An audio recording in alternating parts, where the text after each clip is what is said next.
Легендата вели дека некогаш овде се наоѓал штип кој бил пробиен од освојувачки војски.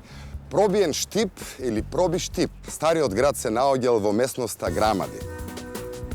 Ова рударско место, богато со злато, сребро, е мета на желби и интереси на сите војски и освојувачи. Доказ за тоа е овој бункер. Граден од германската војска за време Втората светска војна.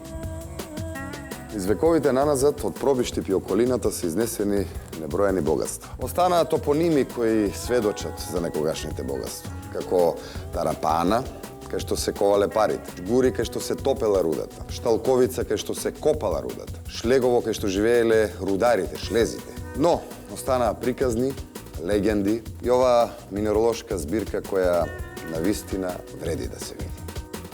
Се наоѓаме во местноста Богородица. Одовде за прв пат се здогледува преубавиот Лесновски манастир.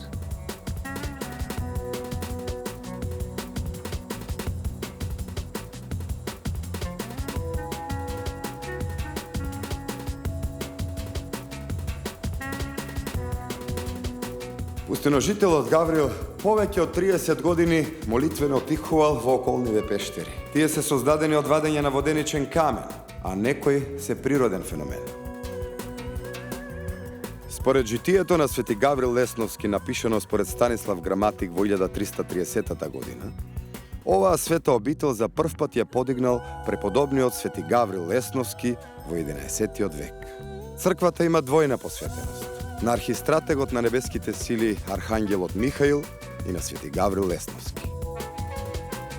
На овој камен е запишано: се создаде овој светол и чесен храм на великиот војвода на небеските сили Архангелот Михаил. Се создаде и се заврши во времето на крал Стефан со трудот и издатоците на Божиот слуга, великиот војвода Јован Оливер во 1341 година. Овој преубав иконостас е прво дело на Петре Филиповски Гарката, изработен по настојување на игуменот Теодосиј. Во 1342 година деспот Оливер од темели ја изградил новата црква. 5 години подоцна Лесново станува епископски трон на Злетовската епархија. Секогаш и во сите векови света е оваа земја по која чекорам. Не знам за вас, јас ја наполнив душево. А ако сакате да го нахраните телото, во Лесново, Бога ми, убаво ќе ве нагостат.